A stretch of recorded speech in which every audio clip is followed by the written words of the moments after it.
I think 20 years, but this is my 7th year with Ohio High Point. In case some of you don't know our relationship with Ohio High Point, we are a satellite program for the Ohio High Point pre-engineering program. And so I have 2 classes that I do at the Kenton Middle School. One's called Automation and Robotics, and that's the one these students are in right now. And I have one called Design and Modeling. On normal years, my 7th grade curriculum is Automation and Robotics, and my 8th grade curriculum is Design and Modeling. But because of COVID and sanitizing parts and pieces like this stuff, we switched some things around, and so these guys as 8th graders are getting the 7th, quote-unquote, 7th grade curriculum, and then last year they had the 8th grade curriculum. It really doesn't matter which order we have it. We just felt like the feeder program into the high school program would be better if they did the design and modeling before they got to the high school. So anyway, so in this class I'll give you a quick summary of what we do. We have Robot C software that we use and we build with VEX components. And so we got rid of, back in my day, we had shop class, and I know some of you guys had shop class with Mr. Vermillion. Lovely class, was never real good with woodworking and that kind of stuff, but this is kind of like the 21st century of woodworking, although we're not using the wood, we're using metal components and those types of things, but this is real world stuff that these students are able to participate in, which is really cool. And so what we've done, one of our major projects that we do with automation and robotics is they build dragster cars, and they have to build the dragster, they have to program the dragster, and they have to maximize speed because we have a competition at the end. We have an entire 8th grade competition, and in the finals we took 3 points. So they have to cover 20 feet in distance, and I took all the dragsters that were under 3.2 seconds, covered the 20 feet distance in 3.2 seconds. So we had 14 teams of 2 that finished that 20-foot course in under 3.2 seconds. And so we had this all 8th grade assembly and brought everybody down to the gymnasium, and we competed. And so we had a start line, finish line. It was kind of official. I had my phone for video evidence, and I shared it with Mr. Cameron.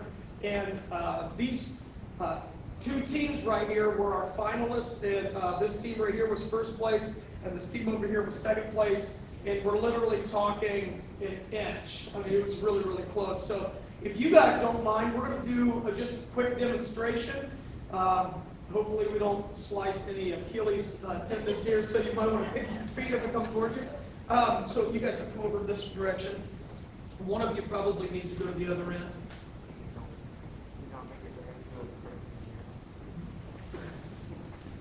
So what they were supposed to do is program this with a push button. There's a red and gray push button. They have to push that button and program it to start. So it's start motor, wait a certain amount of seconds, and stop motor. Some of them got real creative with the stop. I don't know if either one of you guys did, but we'll see that at the end. And then they were supposed to get it to stop in an end zone. So we have a 5-foot end zone that they had to stop. So we wanted to maximize the gear ratio, the gear train, and keep maximum speed for as long as they could, and then minimize the brake time, which was really difficult, and they really had to think high level for that kind of stuff. And these 2 groups, as well as, I would say there's probably 10 groups that did really, really well at maximizing top speed for as long as possible, and then being able to break it. That was a really difficult thing because a lot of them were max speed for a little while, but then they had to coast into the finish line. And when they coasted into the finish line, it really took some time loss. So this is the way competition went. You guys both ready? We had someone that started it, and so we'll do it official here. You guys ready? So 3, 2, 1, go. All right, we took the table out. As long as it wasn't done, we're good. We're good. So you guys can come back over here. So this is I think they might disagree, but I think it's one of the more favorite things that they do in my class because there's a competition involved, and we set up this little track inside the classroom. I used to do it out in the hallway, and then you couldn't trust kids as much out in the hallway. So we just set up this little dragster racetrack in my classroom with some stuffed cushions at the end, just in case they went a little too far like that one did, to preserve some of our equipment. So, and just real quick, this is what they're doing now. This is called Grandma's Chair. And so they make a little chair for Grandma to sit on, and this is supposed to be a chair lift, and they have a button down at the bottom that would allow Grandma to go up, and it hits a little switch to shut it off, and then Grandma, right beside her chair, conveniently would push this button, and it goes down until it hits this, it's called a limit switch, and then once it hits the limit switch, it shuts the motor off. So it's supposed to simulate, again, a real-world problem that they would see maybe when they get older. They're going to be tackling things like this, but it's just a prototype model that they're able to do. Now, these students haven't talked much, so I'm sure they would love to answer any questions that you guys might have about Grandma's Chair, about this, about their experience inside the classroom. I'm sure you guys would love to talk with me in front of people. All right, I'll let them. So, do you guys have any questions for these guys? I'm curious to know how long it took you to make your dragster car. For us, building was like maybe 4 class periods, and then coding took a whole other class period. I don't think part of it like 1 or 2 weeks was really hard. So we usually make much improvements after that. It's quicker to build. Any other questions? You kept saying a program. Is there some sort of software or anything involved in this? Go ahead. We use a program called Robot C. It's pretty much just like another software. Where's the hardware's in the car then, right? It's the thing called Cortex, I'm pretty sure.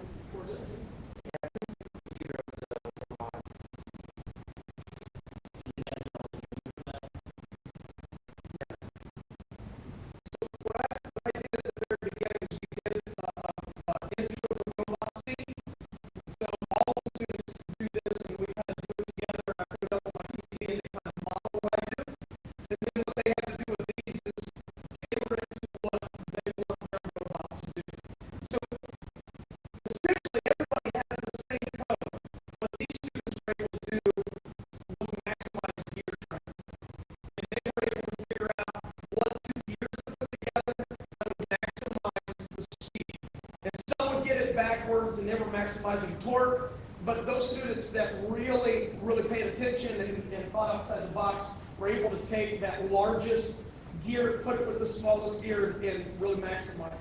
So the coding is really the easy part, I think, because I really helped them out with that, maybe. I mean, they got to do some tailoring, but it's that the mechanical engineering that I think is the difficult part, trying to get it all to work, because it's really new to them, this whole experience with robotics.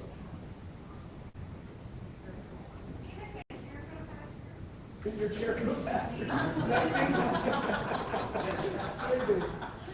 There's a hot wire, and I don't know which person.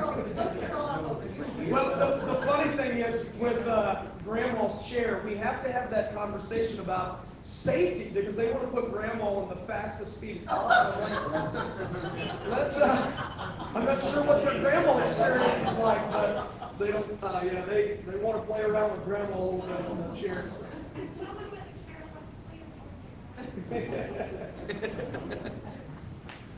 Any other questions for these guys? My only question I have: how many times did you find yourself tearing down, putting back together to try to find those gear ratios? Did you do that a lot? Twice.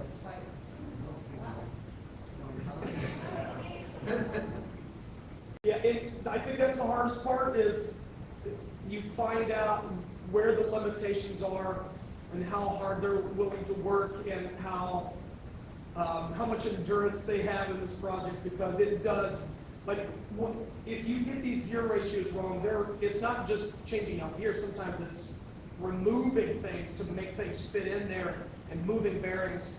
And I get a lot of students that are just not willing to do it, but these groups were willing to kind of push it a little bit, so. Nice job. All right. Thank you, guys. Thank you.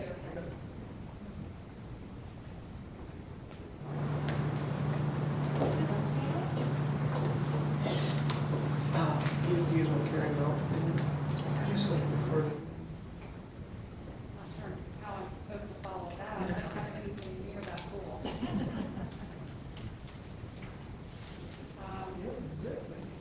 Mine's gonna be worse.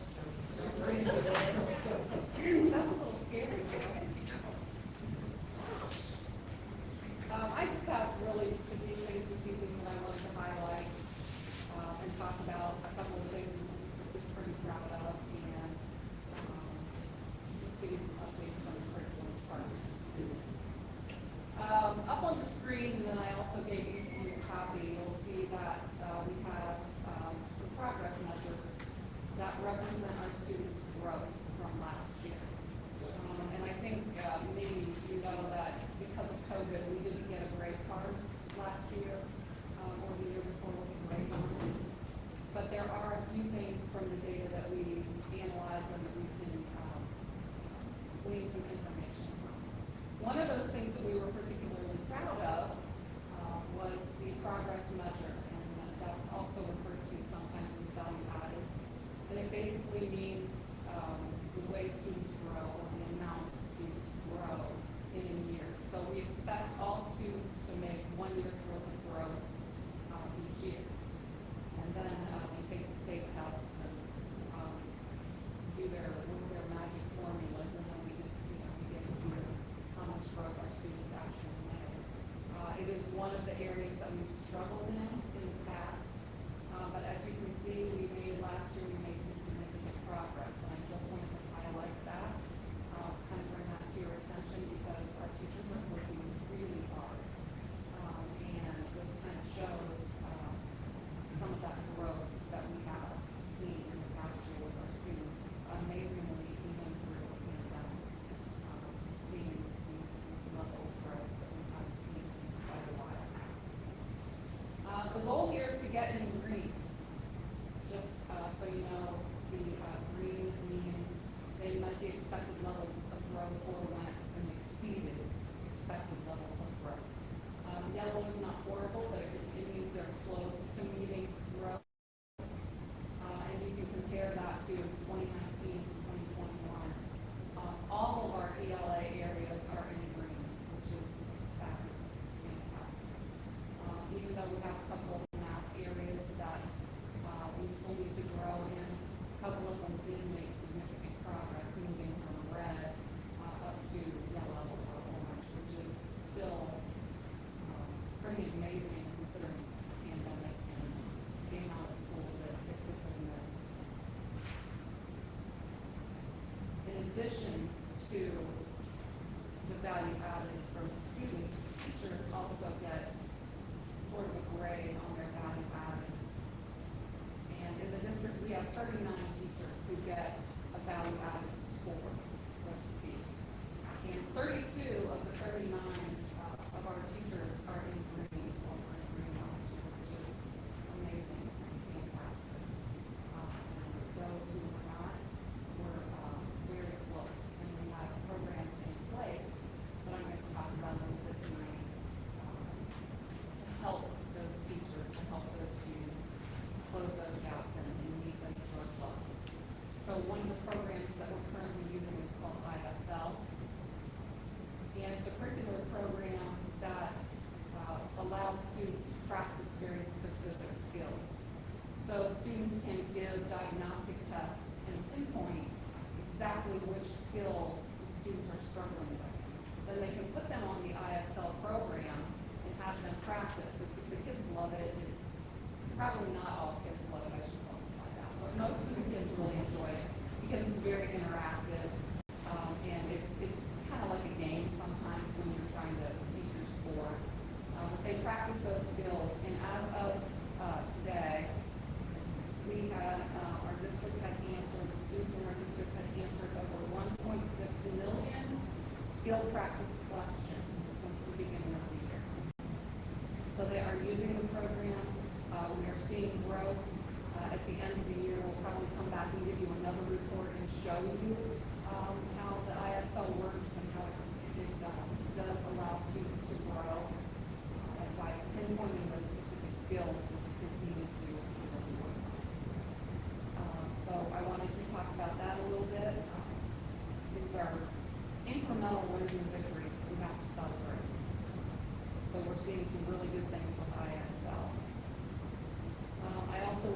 mention, we are going through a curriculum review for grades 7, 8 math and grades 7 through 12 science.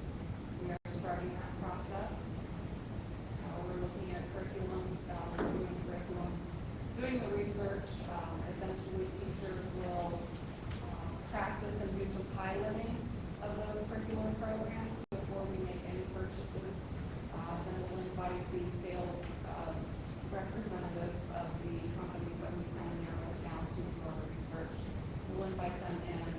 They will talk to the teachers about the curriculum programs, and then basically kind of let the teachers decide what they think will work best for the students, and that's after we kind of narrow it down to choices from the research that we do internally here at the board office.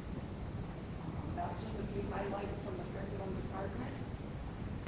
Some things that we are proud of and want to bring to everybody's attention, since the report card didn't really come out this year, and we did see really significant growth, which was good. Do you have any questions for me? Well, you see like a correlation with the plan, 5, 6, and 7, taking it down.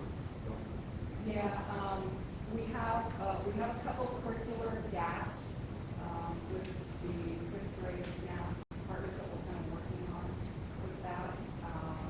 Even though we do have one in 7th grade math that's still, I believe they're still in yellow. They did move up, so that is a good thing. But correlation-wise with math, there are so many variables that kind of play into that too. We've had subgroups of kids that tend to bring down scores sometimes in correlation, and our students with disabilities in math is something that we're really paying close attention to because we're struggling with that area right now. So any subgroups that don't meet your growth measure will bring down the growth measure score. But correlations at this point would mostly be curricular. Just either not following the curriculum with fidelity. so did you say you guys have that total there? Right. So like it's like 5th grade, for instance, that's what, 24 less kids, but just one went down. So like, so am I reading that right? So you have student count, right? 5th grade was 144, Right. now it's 120. The accountable measures, sometimes because we have transient kids, so those are not always going to line up, because we have kids coming and going. And when they do these measures, they calculate, it's called the Where Kids Count report. So they don't count the student's score if they're not here a certain number of days. So that gets kind of tricky. You can't necessarily always follow a grade level and have the same number of students, Right. if that makes sense. Yep. Those subgroups only in Waverly, I can change that.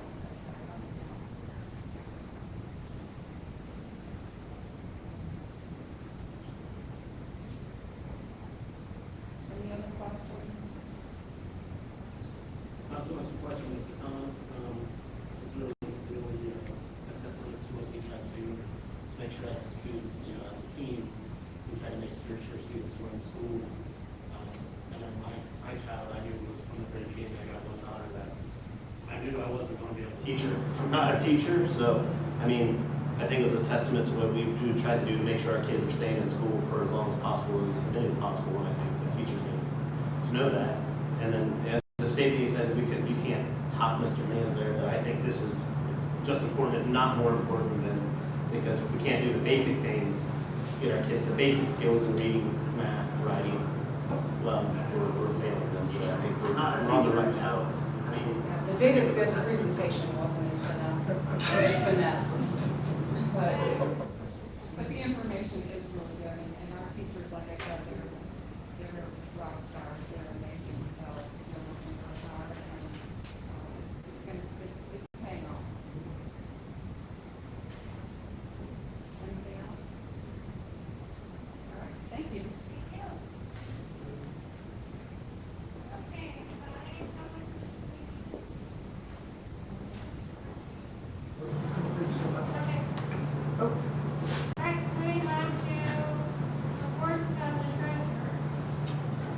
I'm gonna do my 5-year forecast presentation for tonight. And I've given everyone something to look at in front of them. So you guys don't feel left out. You can have that too. Thank you. Yep, thanks.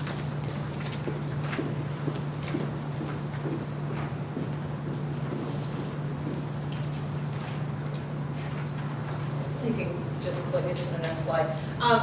You can go to the second slide, Mark.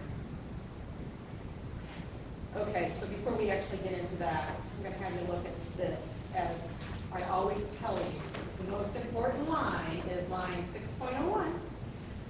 And that is the line that shows whether we're bringing in more revenue or having more expenses than revenue. This fiscal year, we are in the positive on that, so it's good. We're not dipping into any of the bottom cash dollars that we have from the year before or this year, right? Now, if you look into the next 4 years out, that's where you start seeing, we're gonna start dipping into our cash balance. As I always say, I don't get too excited about that. You know, our A1 in a new biennium, the first payment has not come out yet. It's due out in December, either first or second payment in December. Do I think we're pretty much on track though for this year where we're at? I think we've got a good handle on what we're forecasting. But as I said, I don't put a lot of stock in the last 3 years of it, but it's there. It gives us a bird's eye view of what we're doing. And if you look at the very bottom line, we are in black, so we are whole up until that point. So that's a good thing for us. And again, as I told you guys, a lot of that is attributed to, we've got a lot of these ESSER monies that we're diverting a lot of our salaries to at this point, which is a blessing. It's going on for many schools, we're not the only one. So it really is helping us because we have had that pandemic and the state did take some money away from us last year. And, you know, our income tax may not be where it needs to be. It really is helping us at this point. So those are just a few bird's eye things in this forecast that I wanted you to look at. Just keeps going and going. Tell me when to stop. Well, I just want you on number 2, then I'll start going into the second slide, if you don't mind. It's probably going to be some of the same things I just mentioned. So, the school district income tax, as I just said, we decreased by about 4%. That's pretty much what we expect, just because of the pandemic. Probably everybody hasn't paid in what they need to pay in. We will eventually get what we need to get in that, but we'll get there. So we're going to probably pick up a little speed in the next couple of years after the pandemic is hopefully on its way out. We had reappraisal last year. We didn't have a lot of big jumps. As you can see, the residential class 1 went up by 1.74%, and then class 2 industrial commercial by maybe about 30%. Again, House Bill 110, as I just talked about with this biennium, is making a lot of big changes in how we're looking at numbers in here in our forecast. And you're going to see some offsets in the revenues versus the expenses. You can go to the next slide. This is just if you're a visual person. This just shows where our deficit spending is occurring. So the blue line is the revenues and the expenditures is the red line. So here's the point where it's means just as the forecast is showing you, where I told you to look at 6.01, that's what it's taking that from. So eventually we're spending more and dipping into reserves than what we're taking away. And we can go to the next slide. Again, another visual for you if you're a visual person. It just kind of shows where our ending cash balances are. It's just taking everything from this one sheet, putting it up there in a graph for you. So as you can see, the cash balances are declining, just as we said on the 5-year forecast itself. If you're wondering what our revenues are, what our sources are, 61% come from state, which is the foundation. And everything else, the 38% is from your local sources, your income tax, your PUP, your real estate, your personal property, which is rollback homestead. So that gives you an idea of where we're taking in the revenues. And the reason why we're up in 4% foundation from what we were last year, again, it's the coding of everything. They changed the coding. And I'll explain a little bit more to that when you go to the next slide. Again, this is another visual thing for you. It's local share versus the state share. State share, obviously, 60%, 38% is the local. We can go to the next one. District enrollment.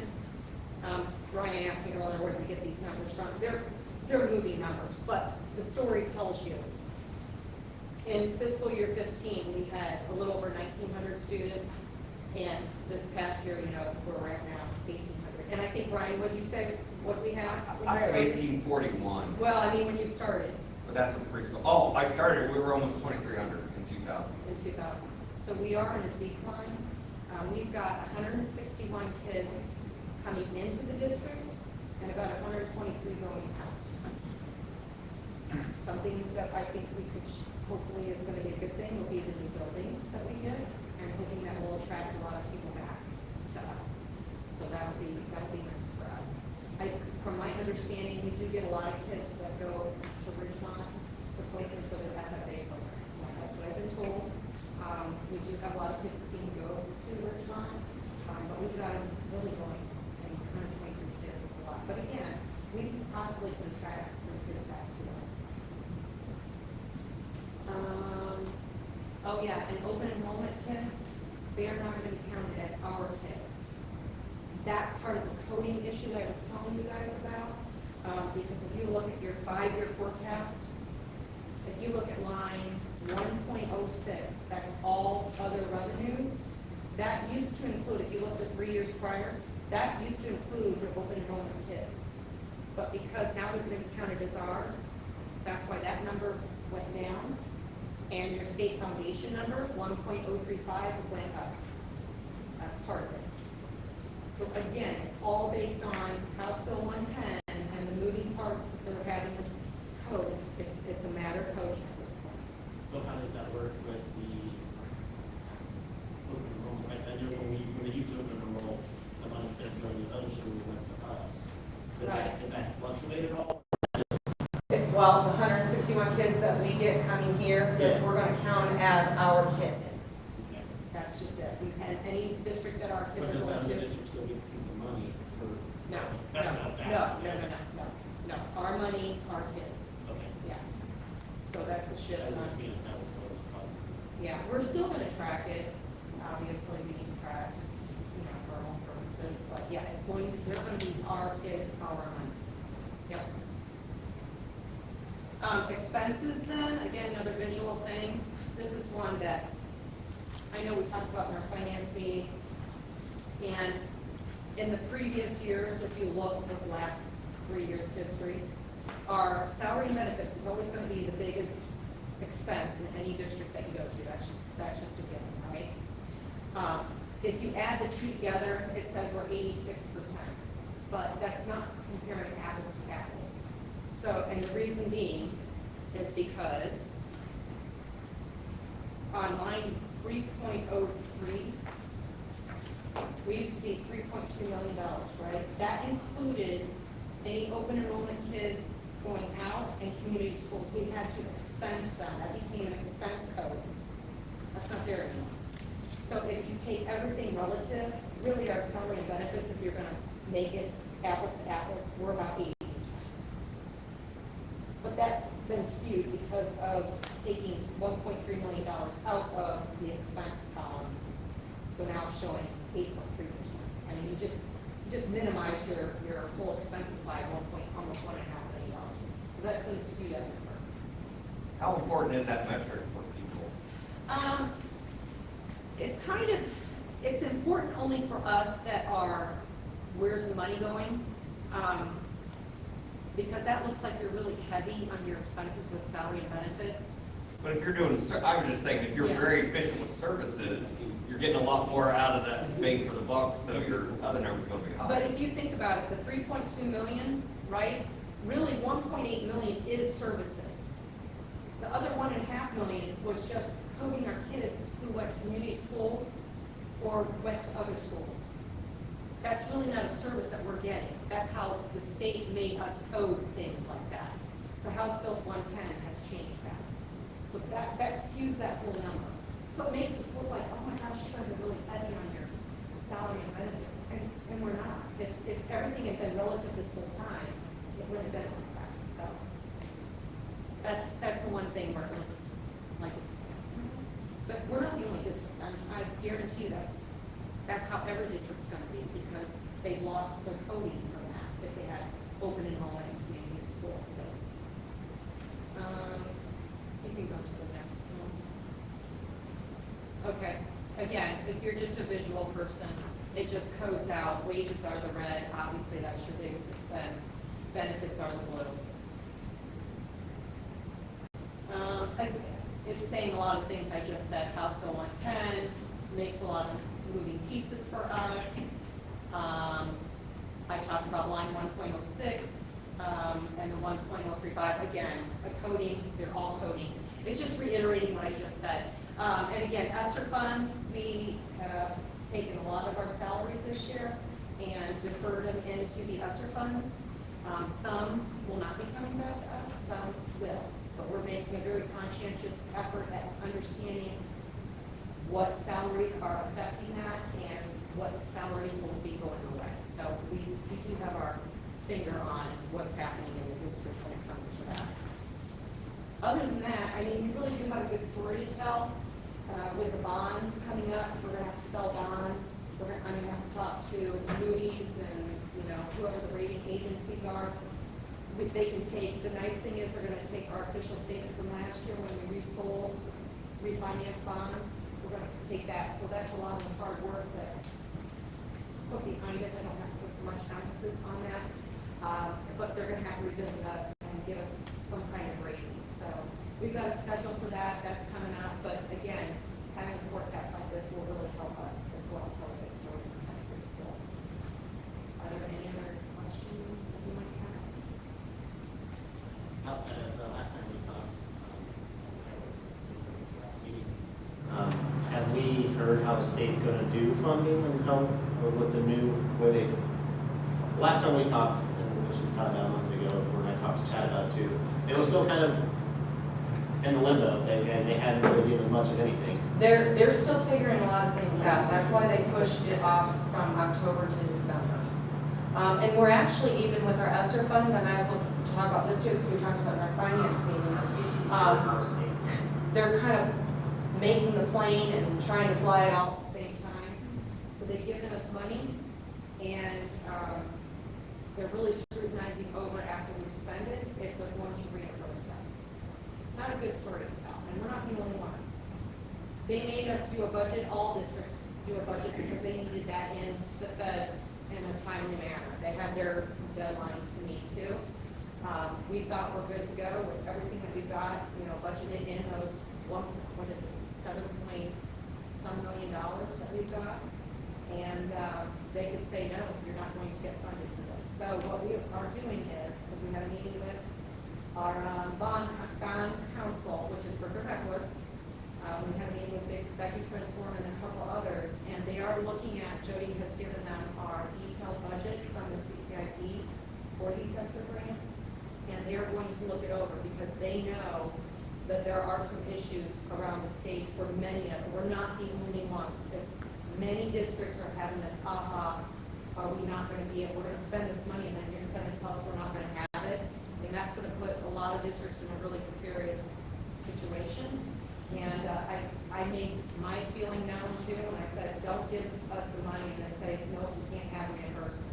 I said, because you're really putting districts in a hurt situation. So they're going to take a look. They got their finger on the pulse of what's happening, and before we make any moves of anything, we're going to have them look it over, and they're going to tell us yay or nay, or what we need to do next. So I feel a little confident with them understanding what we're out here trying to do.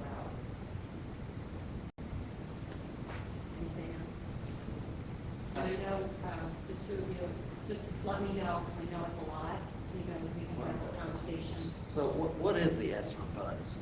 It is What's ESSER basically stand for? COVID money, oh gosh, I need to read Emergency that. relief, Yeah, emergency relief funds, it's all because of COVID, Okay, basically. and that's come from the federal government? Yes. And then there's stipulation how you can spend it.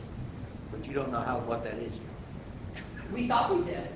They approved this for money, and Right. then they turned around and said their money not gonna do that. They can have fully spent stuff. So that's why we're hitting the brakes.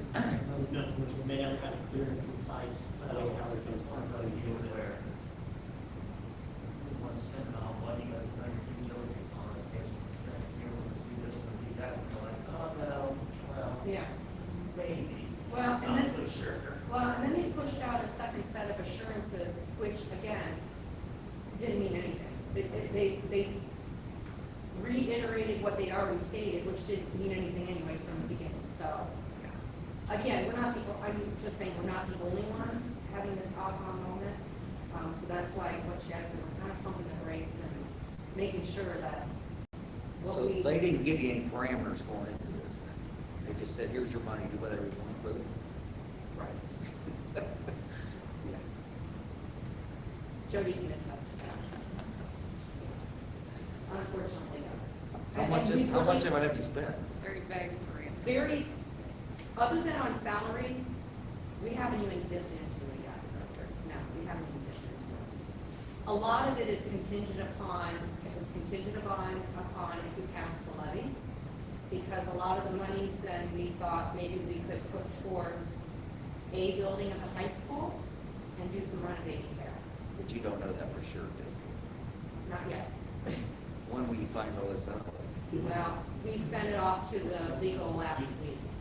So I'm sure we're not the only ones on their docket, but and we've got the one grant we've got until 2023 of September to spend, and the other one is September of 24, isn't that right? Yeah.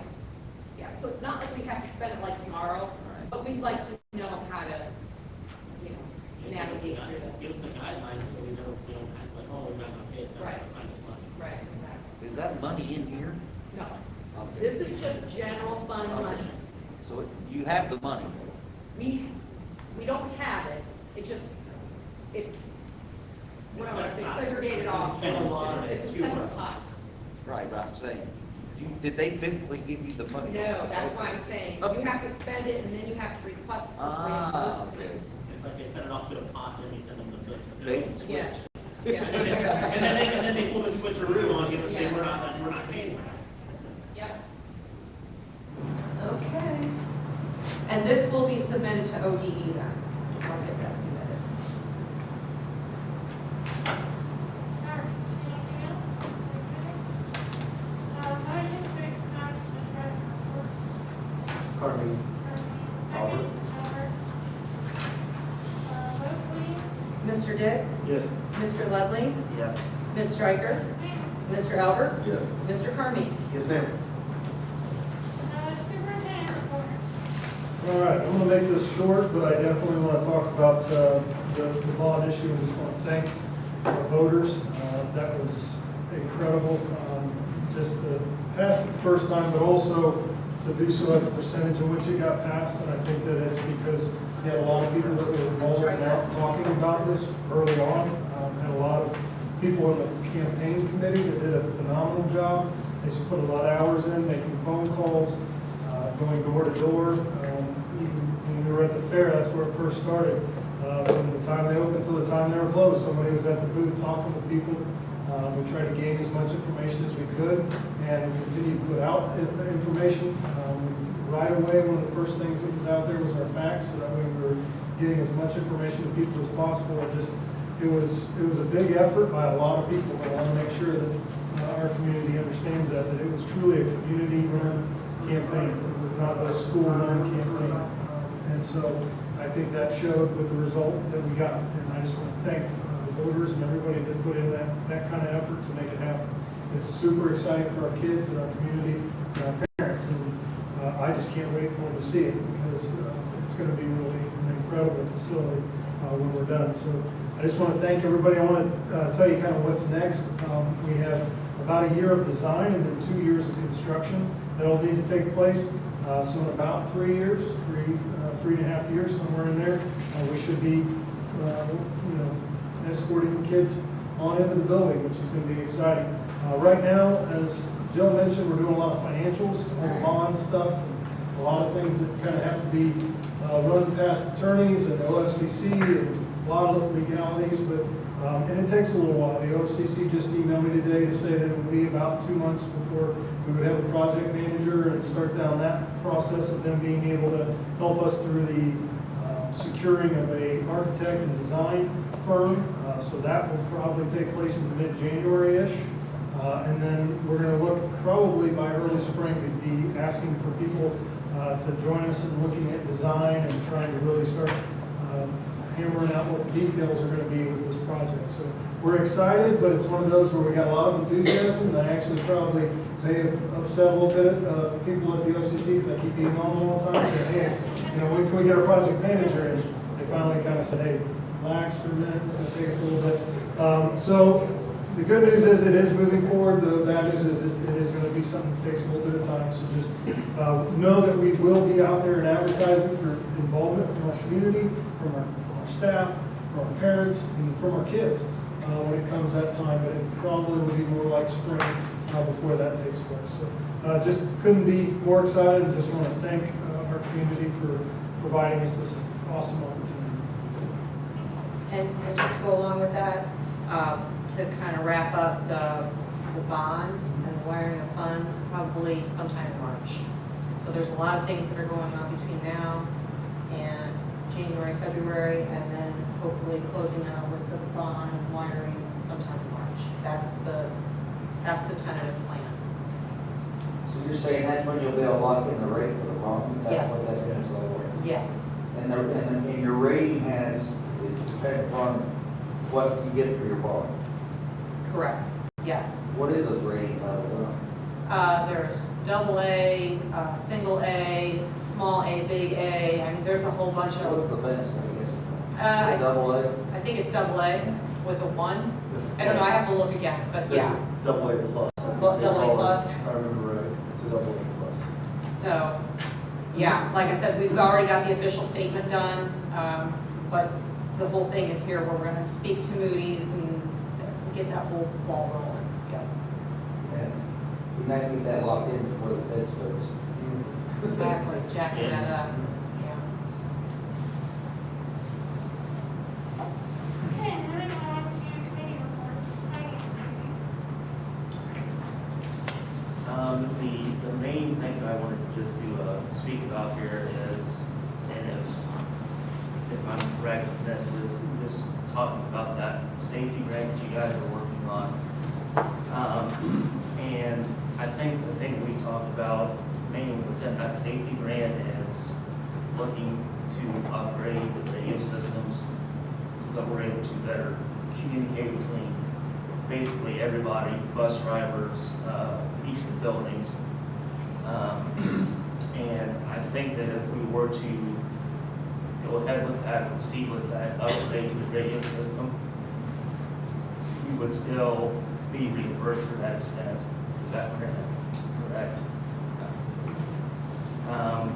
And I think that grant is going to be completed possibly by December, is that right? Yep. I think, and within that grant, the amount was $100,000 building, per building that you can ask for up to. We won't be able to hit that, but we're going to ask for as much as we can. So yeah, that was the biggest thing that I had to just cover within that was just in regards to that safety grant. Yeah, that will be right? Yes. Yep. Yeah. Alright, extracurricular. That's me. Okay. We did have a meeting on November 11th. It was actually a really good meeting. We actually invited Travis Fissman, Todd Taquino, and then Brett Purcell was also there. But we got some updates from the band and the choir, which I thought was very intriguing. And they gave us numbers. It's actually kind of the first time I've been in those meetings, so it's kind of nice to hear from them. To give you a little rundown, Travis spoke first, Travis Fishman with the band. They've got about 200 kids signed up in band for 5th through 12th grade, which I thought that's a great number. Some of the updates they've done is they're using a lot of new technology. Kids are able to practice at home. They're able to record themselves with this system called Flipgrid, I believe it was. It was pretty neat. They actually showed us some samples of kids at home in their backyards, in their bedrooms, you know, actually physically playing. They're supposed to see their fingers and all that kind of stuff. It was really cool to see that.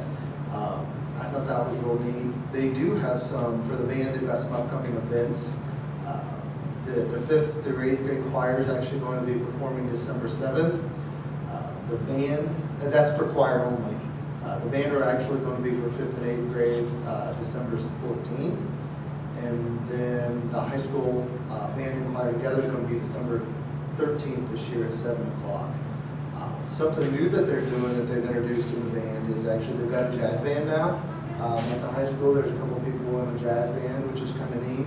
And they're actually, you're going to see on 10L here that we're asking to get approved for the Winter Guard as a club activity.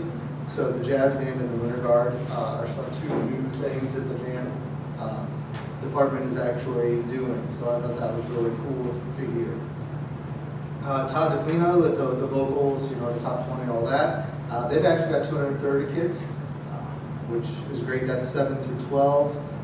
Anybody got a chance to go see the musical over the past couple of weeks? I think it was last weekend, I remember. They had an awesome attendance. It's something that they really talked about. There was a ton of people that got to see that musical. They had 34 cast members, which, you know, if you saw some of the uniforms and the costumes, I thought it was pretty amazing. The kids did a great job. We've got some good talent there, so I'm looking forward to that new Performing Arts Center there, so we can actually exploit those talents a little bit better in the future. They do also have some holiday events that they're doing. You know, one thing that I love about the extracurricular is we're getting involved in the community more. You know, that's something when I came on the board 4 years ago, we really talked about being a part of the community, getting the schools involved in the community, getting us involved with the city. You know, we need to be one big thing to work together. So some of the holiday events that they're doing is actually they're going to be caroling. The parade's coming up next week, if I remember right, for the holiday parade for Christmas. They're actually going to be caroling during that and after that. They're actually got invited to sing at the Polaris Cabela's. It's going to be on December 4th from 11 to 2. They're going to be down there. You know, we've developed a relationship with them with the Chuck Norris class, the hunting and fishing class, which is really cool to see. Now they've asked us, hey, you don't know anybody? They asked Chuck, actually, you know anybody to come down and sing? Like, hey, you know, we've got a choral group that would be happy to do that. So, again, working together. And then they're also going to be singing in the national anthem again at the Cleveland Cavaliers game on December 11th. You know, we did that last year or 2 years ago, maybe before COVID kind of thing, and I thought that's super cool. Then we got into the sports side of things. Brett talked about, we've got about 300 kids. So with those three classes, you know, choir, vocal, and sports, you know, that's 3, 5, 6, 7, there's over 700 kids involved. Some way, shape, or form with these three departments, plus within the community now. So I think our exposure is great. I love it. I just want to see that keep moving forward. Everybody's probably seen or got a chance to see the new school board. He just did a kind of a year in review up to date so far this year. They did redo the softball and the baseball infields, which is awesome. There's no humps, so nobody's going to get hurt with those balls rolling to the outfield now, which is awesome. They did get the new weight room equipment. If you haven't had a chance to see that, get that redone, seeing how they've redone that, that's really, really cool. And then really, I already talked about the getting involved in the community projects. And the last thing is he talked about, we hosted the WBL cross country meet this year. And phenomenal turnout for that. Got a lot of great respect from the other WBL teams, schools. You know, a lot of the people they talked about, a lot of people, those aren't really handicap accessible for the adults, the grandparents, that kind of stuff. We were able to do that, and there was tons of positive comments for us, including them. So I thought it was a really good meeting. So that's all I had.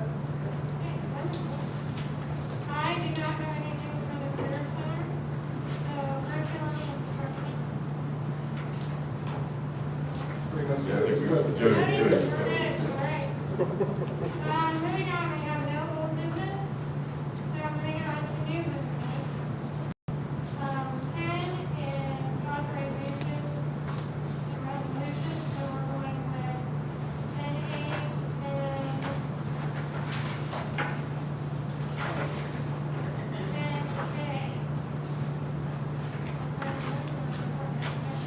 So do I have a motion to accept? Albert? Albert? And second? Dave? Questions, comments?